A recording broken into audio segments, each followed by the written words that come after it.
as a charm. And I think I should start working with my physical camera rather than my laptop. Anyways, hey everyone, it's your girl Regina coming at you guys with another video. Happy Halloween, and by the time you see this, Happy November. I filmed this video yesterday, and I was having so much anxiety while editing because it really seems like 15 to 20 books. And I said, you know what, let me call the list, because there's no way I can read so many, especially because the theme is Historical November. You guys know I love history. I'm a history teacher, and I love November for history because it's Election Day, it's Veterans Day, it is not D-Day, or Day of Remembrance Day in the UK, everywhere else, and yeah, so a couple of these books are not historical. They're part of my other other read-along or book club. Oh, you look so cute, little puppy. Keep it up. And, at least two of the books will be audiobooks. Alright, let's get into it, shall we? First up, we have a hat. No. First up, we have Crown Chaser by Rebecca Coffindaffer. And this is for my Beacon Book Box Book Club. Beacon Book Box Club. Yep, there we go. Or Beacon Book, whatever. Yeah, a crowd chase would be dangerous and diabolically effective. The victor gains not only the support of the quadrant, but the loyalty of the prime families. No one can contest the winner of a crowd chase. To win, you need to be cagey, fearless, a brilliant pilot, speaking 2 dozen languages wouldn't hurt. Neither would knowing the quadrant like the back of your hand or having friends in every dive, stall, spaceport, from here to the outer wastes. To win the crowd chase, basically you have to be someone like me, Alyssa Farshad. Alyssa Farshad's uncle is the current emperor, and while he's on his deathbed, rather than naming Alyssa as the heir apparent or as the next person to achieve the throne, he decided to throw the galaxy for a loop and call for a crowd chase, in which a person can win the throne, fair and square. Next up, we have Butterfly Yellow by Fenha Lei. I'm just going to read the back rather than the actual summary. Hung doesn't believe in adventures. There are 2 steps that must be done, and once done, another step awaits. The last step, after 6 years of minute planning by her grandmother, is a bus ride away. In Amarillo, her baby brother has to be waiting. In her imagining, he is always waiting.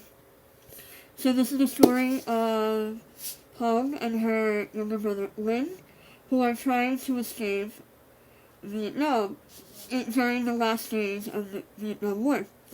At the airport, the siblings are separated. The brother goes to the United States, whereas Hong has to wait in Vietnam for another few years.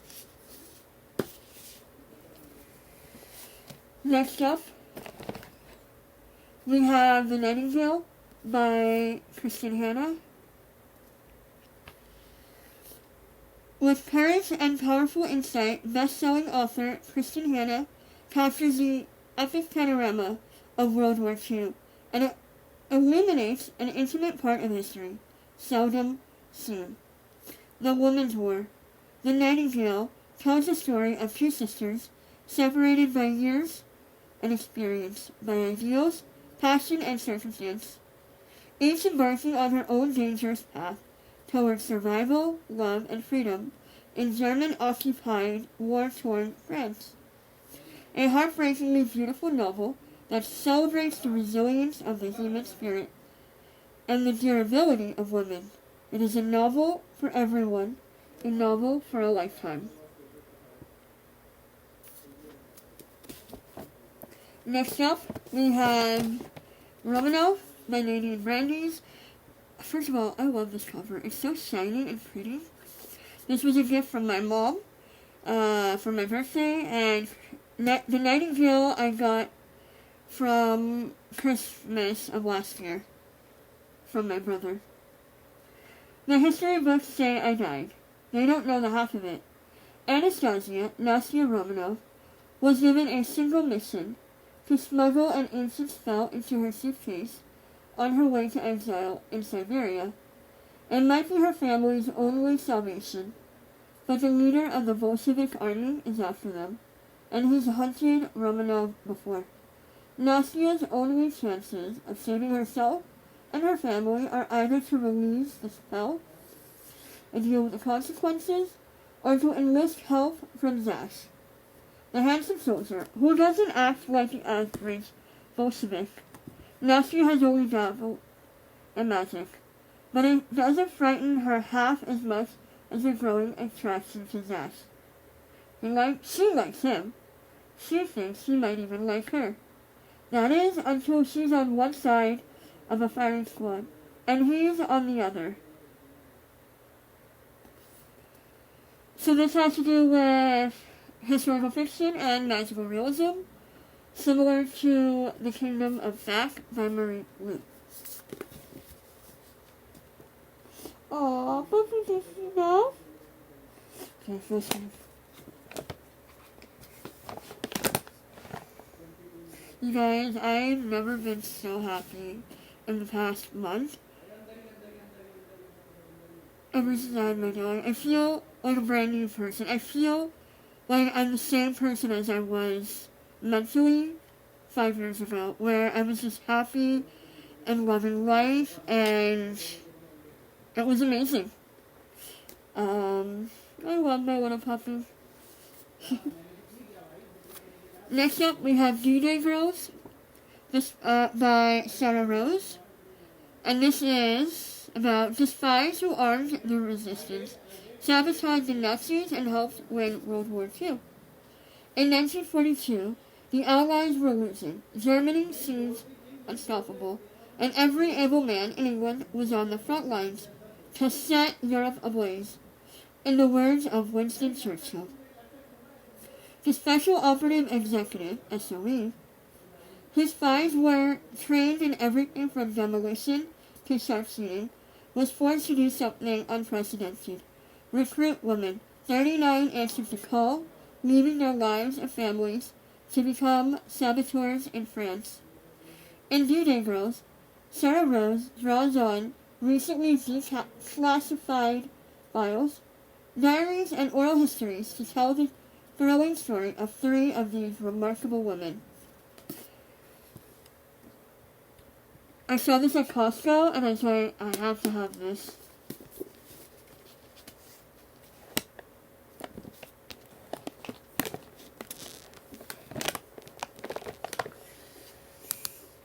Next up, we have American Duchess, a story of Consuelo Vanderbilt, written by Karen Harper. On a cold November day in 1895, a carriage approaches St. Thomas Episcopal Church on New York City's Fifth Avenue. Massive crowds surge forward, awaiting their glimpse of heiress Consuelo Vanderbilt. Just 18, the beautiful bride has arrived late and in tears, yet her marriage to the aloof Duke of Marlborough proceeds, bullied into the wedding day by her indomitable mother, Alva. Consuelo loves another. but a deal was made, trading some of the vast Vanderbilt wealth for a title and prestige and Consuelo. Bred to obey, realizes she must make the best of things. At Blenheim Palace, Consuelo is confronted with an overwhelming list of duties, including producing an heir and a spare, but her relationship with the Duke quickly disintegrates. Consuelo finds an inner strength, charming everyone from debutantes to diplomats, including Winston Churchill, as she fights for women's suffrage. And when she takes a scandalous leave, can she hope to attain love at last? From the dawning of the opulent Gilded Age to the battles of the Second World War, American Duchess is a riveting tale of one woman's quest to attain independence at any price. Fun fact, I went to Fairleigh Dickinson University, and the campus that I was at, Florham Park, that was the Vanderbilt summer home at one point. Once the Great Depression hit, so many people started losing money. And because of the Vanderbilt's own declining finances, they decided to sell their home and their acreage of properties to Fairleigh Dickinson University. And this is the story of one of those family members. Also, fun fact, Gloria Vanderbilt Jeans, same family. Anderson Cooper, she's the son of Gloria Vanderbilt, of the Vanderbilt family. So, kind of cool.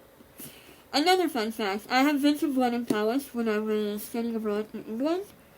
While it is so freaking gorgeous, I found parts of it to be a little too opulent and, dare I say, a little tacky. And I didn't realize why until I went back to the college and I was talking to the receptionist there overnight, and they told me that it was that building, that heritage site, was bought by Madame Tussauds. So sometimes you know how it is when companies, they buy historical places, they make things a little too tacky, which is awful. Oh, you're gripping my little toe. Why are you trying to make sure I don't crush him? No, I'm sorry. Okay. Oh. Okay.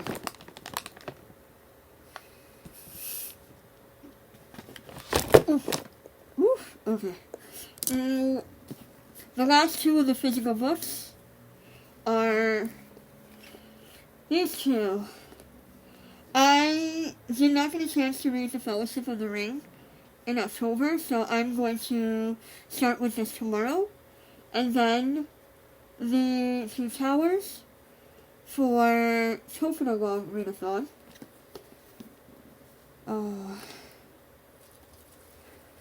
Part of the reason why I didn't read The Fellowship of the Ring in October was that I was still dealing with a little bit of the reading slump.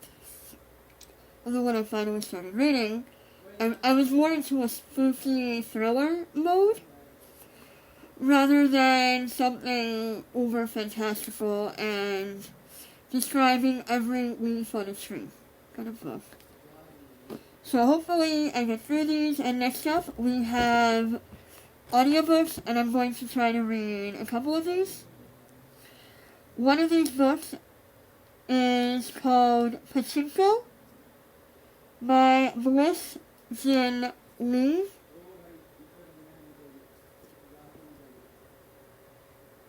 That one right there. And I'll have the summary up here somewhere. And the last, that has to do with the Korean-Japanese tensions in Korea? No, in Japan. Yeah. And then The Last Days of Night by Graham Moore.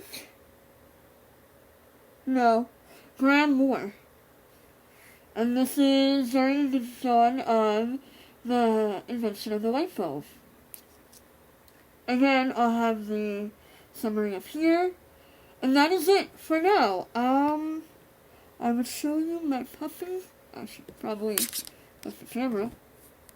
Or better yet, I'll insert a clip.